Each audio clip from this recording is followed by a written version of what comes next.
ourselves up and we walked down to the main highway. We encountered German tanks and troop carriers going in one direction toward Ritz, which was a nearby town, but we decided to walk back to Neuburg vom Wald, to the place where we were on Saturday afternoon. We walked. The American soldiers did their best. They saw who we are. They threw down cans of food, bread, whatever we could pick up, plenty of it. I have to mention also a point. Although some people, and maybe my dear wife, said it was foolish of us to do it, whilst going back on our way, walking back, we had to rest again at the edge of the forest, and sitting there and eating whatever we were able to get from the American soldiers, a German SS man comes out from the forest, and he approaches us and asks us to give him some bread to eat.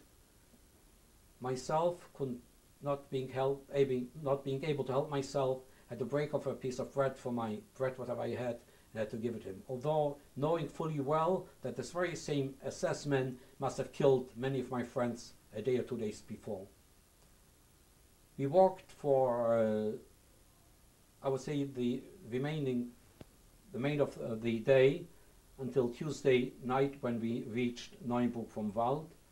And the American army was already there. We encountered an American captain who happened to have been, by accident, a Jew, and he tried his best in order to help us. What he did is he went up to the first German house that he found, and he ordered the German to evacuate one room, although they had about 5-6 rooms, and let us and prepare for us some place where to sleep, and we stayed in this house for quite a while. I would say about 8 weeks till maybe 10 weeks. Before we go on to the liberation and where you went after that, Mr. Topel, is there any story that you would like to tell us about your previous experience, and then we can go on to the liberation? Yes, there is one specific situation that I would like very much to mention, although this was an occurrence that happened very often. This was still in Ostrowiec, in my own hometown, when I was assigned to a place to clean a big grounds in order to create a playing ground or a football field. I don't know exactly what was designed to do there, to make there from it, and we worked very hard doing it. Suddenly, and again here we were guarded by the Polish police and by the Jewish police, because they were still in charge from the ghetto. They were still in charge to guard us. Suddenly, a group of 5 SS men arrived, and trying to amuse themselves, they ordered 5 of us. Each one should take a rock, place it on his head, and hold it there. We didn't know what the purpose of it was. But a few seconds later, they positioned themselves maybe about 20 yards away. Each one took out his pistol and tried to make those stones as their target for a shooting practice. We definitely saw the end of us, and unfortunately, again, one of the group, the devil's bullet, traveled maybe a little too low, which hit him right in his head and killed him on the spot instantly. After noticing this, they stopped the practicing, but I know for a fact that this occurred many times later on.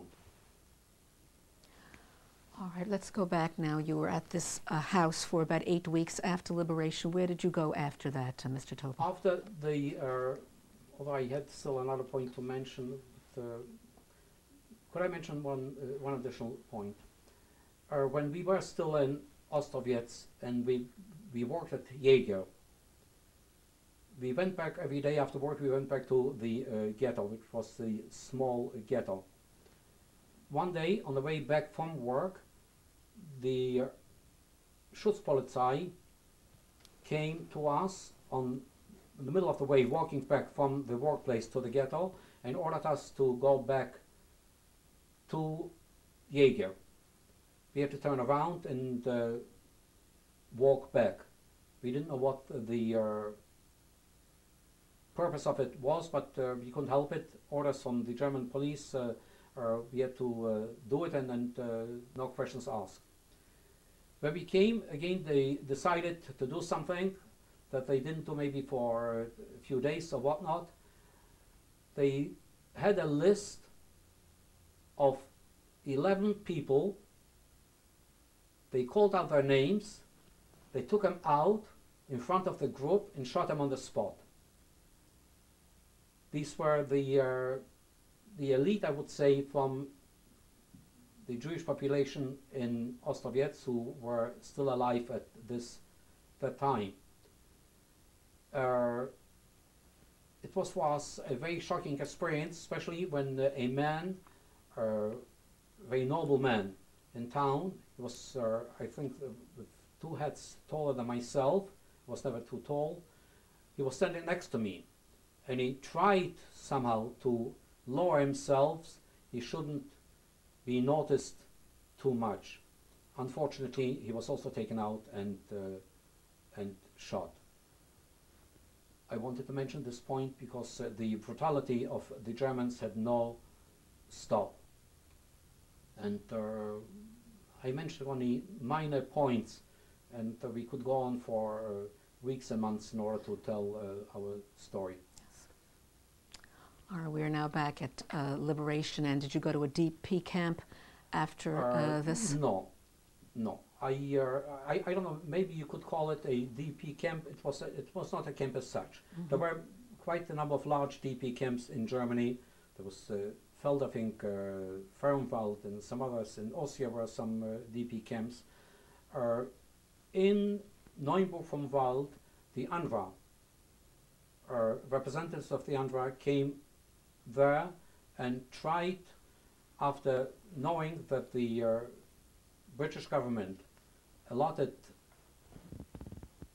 to bring in 300 survivors to England, to Britain, 150 from the American liberated zone, 150 from the British liberated zone. They tried to organize this group of 150 people from the American, from the liberated zone by the American army. And they interviewed quite a number of us. I was chosen to be one, maybe, to be able to go to England. Although we didn't know exactly that we were going to go to England then yet, but we found out later on, we found out about it. This must have been somewhere around in July. From there, and I have to mention again that during the 8-9 weeks that we were in Neuenburg vom Wald, I volunteered and I worked for the American Army in the kitchen, where I helped dish out food for the soldiers, which helped me tremendously for myself to have enough food. And although we were liberated already, and I was also able, the leftovers from what was left over after feeding the American soldiers, they gave us permission to take this out to our friends outside, and in order to feed them. Did you find out during this time what happened to your family? No, I did not find out. I did not find out because I didn't have any hopes whatsoever, because I knew very well that they were taken to Treblinka, and I don't think too many people came out alive from there. And maybe it would be wrong for me to say